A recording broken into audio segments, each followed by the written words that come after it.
TCMP 애나입니다. 사람들이 저를 처음 찾아오면 이런 질문을 종종 하곤 합니다. 불면증이랑 변비 때문에 왔는데 왜 기분이나 소화 상태, 최근에 무슨 일이 있었는지까지 물어보시는 거예요. 그건 별로 관련 없어 보이는데요. 오늘은 왜 그런 질문을 한의사들이 드리는지 그 깊은 이유에 대해 이야기를 해볼까 합니다. 보통 변비가 있으면 대변을 부드럽게 하는 약이나 다양한 종류의 완화제를 사용하게 됩니다. 불면증이 있으면 멜라틴을 복용하곤 하죠.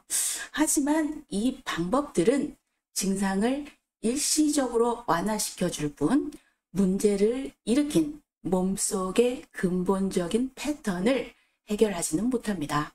그래서 뿌리를 다루지 않으면 같은 문제가 계속 반복해서 나타날 수밖에 없는 것이죠. 하지만 한의학은 이 사람에게 왜 지금 이 증상이 생겼는가를 묻습니다. 그렇기 때문에 우리는 병을 단순한 이름이 아니라 몸 전체의 흐름이 무너진 결과로 바라보고 있습니다. 그걸 판단하기 위해서 환자의 몸 안에 나타나는 수많은 신호와 패턴을 살펴보는 것이죠. 이걸 한의학에서는 변증이라고 부릅니다. 말 그대로 증상을 분별하고 진실을 구분하는 사고법입니다. 그리고 이 변증을 위한 가장 기초적인 기본적인 틀이 바로 8강, 즉 병을 뽑는 8가지 기준입니다. 오늘은 정말 여러분들 한의학에 대해서 잘 모르시는 분들은 어려워 보일 수 있지만 사실은 쉬운 개념이니까 좀 더 쉽게 여러분에게 말씀드려 볼게요. 첫 번째, 음과 양, 병의 전체적인 성질과 방향성을 봅니다. 예를 들어 어떤 사람은 피곤하면서도 몸에 열이 많고 짜증이 납니다.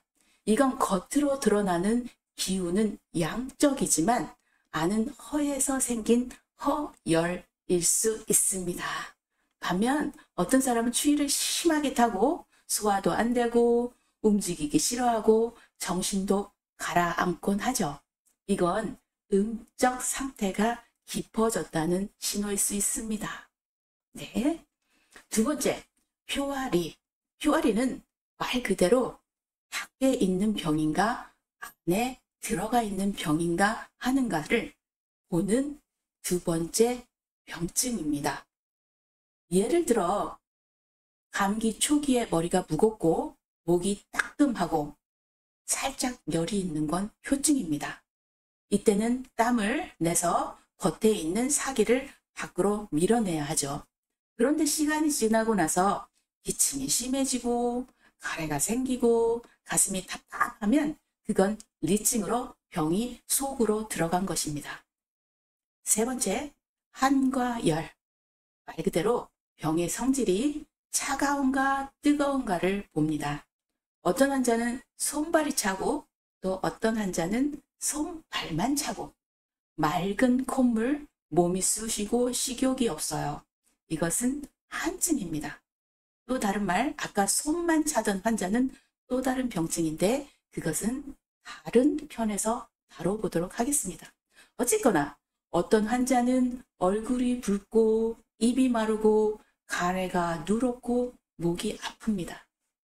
이것은 말 그대로 열증입니다.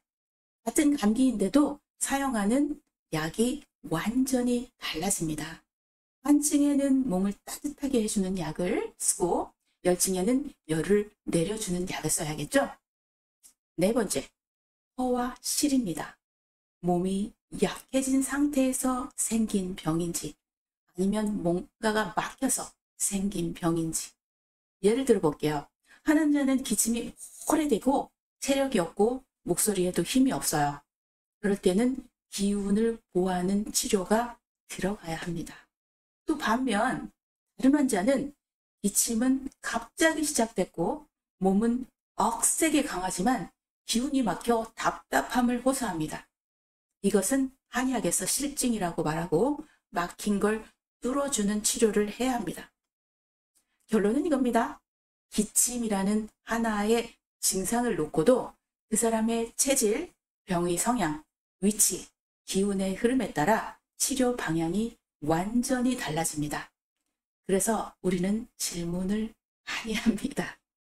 기침을 보는 것이 아니라 기침을 하는 당신의 몸 전체를 보기 위해서입니다. 애나였습니다. 다음 영상에서는 한의학의 치유, 철학적 접근 방법에 대해 조금은 더 임상적인 예를 들어서 나눠볼까 합니다. 감사했습니다. 다음 영상에서 봬요. 안녕.